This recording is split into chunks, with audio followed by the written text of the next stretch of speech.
शांति। आज 11 जून 2025 मीठे बाबा के मधुर मुरली का मुख्य सार है। मीठे बच्चे, अभी तुम्हें बेहद की पवित्रता को धारण करना है। बेहद की पवित्रता अर्थात एक शिव बाबा के सिवाय और कोई याद ना आए। प्रश्न है आज की मुरली से, बाबा से वर्षा लेने के पहले पुरुषार्थ और उसके बाद की स्थिति में क्या अंतर होता है।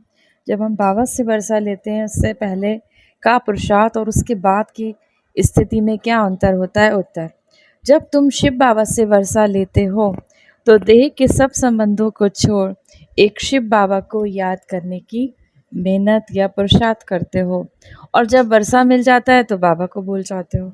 जब सतयुगी दुनिया में बाबा हमें आने वाली सतयुगी दुनिया में वर्षा दे देते हैं, सुख शांति की दुनिया में भेज देते हैं, तो वहाँ पर बाबा को ही भूल जाते हो। अभी वर्षा लेना है, इसीलिए कोई से भी नया संबंध नहीं जोड़ना है, नहीं तो भूलने में मुसीबत होगी। सब कुछ भूल एक शिव बाबा को याद करो तो वर्षा मिल जाएगा। गीत है आज की मुरली से, ये वक्त जा रहा है। धारणा के लिए मुख्य सार है। पहला नंबर, स्वर्ग में जाने का पासपोर्ट लेने के लिए शिव बाबा की याद से अपने विकर्मों को विनाश कर कर्मातीत अवस्था बनानी है। सजाओं से बचने का पुरुषार्थ करना है। दूसरा, ज्ञानवान बन सबको रास्ता बताना है। चैतन्य लाइट हाउस बनना है। एक आँख में शांति धाम, दूसरी आँख में सुख धाम। बुद्धि हमारी कैसे हो, कभी शांति धाम की तरफ तो कभी सुख धाम माना सतयुगी दुनिया की तरफ हो। इस दुख धाम, इस कलयुगी दुनिया को भूल जाना है। वरदान है, हर आत्मा को उच्च उठाने की भावना से रिगार्ड देने वाले शुभ चिंतक भव। हर आत्मा के प्रति श्रेष्ठ भावना अर्थात ऊंच उठाने की आगे बढ़ाने की भावना रखना अर्थात शुभ चिंतक बनना। अपनी शुभ वृत्ति से, शुभ चिंतक स्थिति से अन्य के अवगुण को भी परिवर्तन करना। किसी की भी कमजोरी व अवगुण को अपनी कमजोरी समझ वर्णन करने के बजाय व फैलाने के बजाय समाना और परिवर्तन करना, यह है रिगार्ड। बड़ी बात को छोटा बनाना, दिल शिकस्त को शक्तिवान बनाना, उनके संग के रंग में नहीं आना, सदा उन्हें भी उमंग उत्साह मिलाना, ये है शिव बाबा को रिगार्ड देना। ऐसे रिगार्ड देने वाले ही शुभ चिंतक हैं। स्लोगन है, त्याग का भाग्य समाप्त करने वाला पुराना स्वभाव संस्कार है, इसीलिए इसका भी त्याग करो। त्याग का भाग्य समाप्त करने वाला, बाबा कहते हैं जो भी तो आपके भाग्य में लकीर लगती है, वो किस वजह से लगती, आपके जो भी पुराने स्वभाव संस्कार थे बाबा से जुड़ने से पहले, किसी का क्रोध का, किसी का लोभ का, बाबा कहते हैं उसको अभी तक आपने छोड़ा नहीं, इसीलिए भाग्य में लकीर लग जाती है।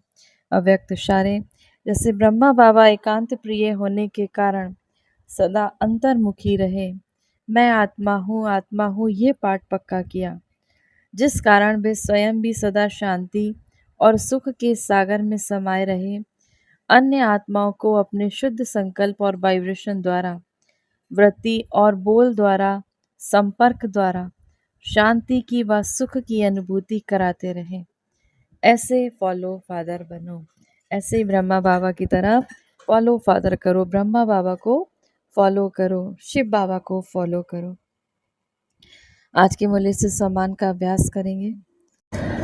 मैं मास्टर सुख की सागर आत्मा हूँ, या फिर मैं सुख स्वरूप आत्मा हूँ। 1 मिनट के लिए सुख के सागर परम पिता परमात्मा शिव बाबा की याद में अपने मन बुद्धि को स्थिर करेंगे और बीच बीच में अभ्यास करेंगे। सुख का गोल्डन कलर का प्रकाश मुझ आत्मा से निकलकर इस पूरे संसार में फैलता जा रहा है। मैं आत्मा इस देह में अवतरित एक उड़ता पंछी, एक दिव्य आत्मा हूँ।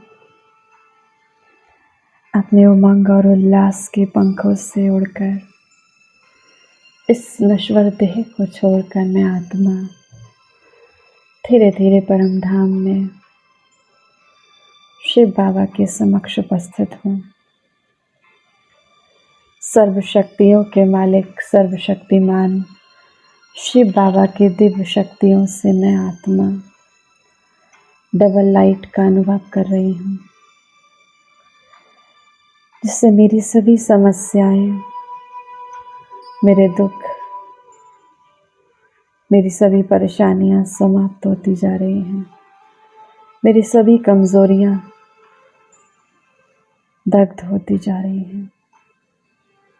मैं आत्मा शक्तिशाली बनकर हर परिस्थिति को आसानी से निभा रही हूँ। मैं हल्केपन का अनुभव कर रही हूँ। मेरे शक्तिशाली प्रकंपन से मेरे और इस पूरे संसार के समस्त विघ्न समाप्त होते जा रहे हैं। संसार की सभी आत्माएं ईश्वरीय शक्तियों का अनुभव कर रही हैं। मैं आत्मा इस संसार के सर्व आकर्षणों से उपराम बन चुकी हूँ।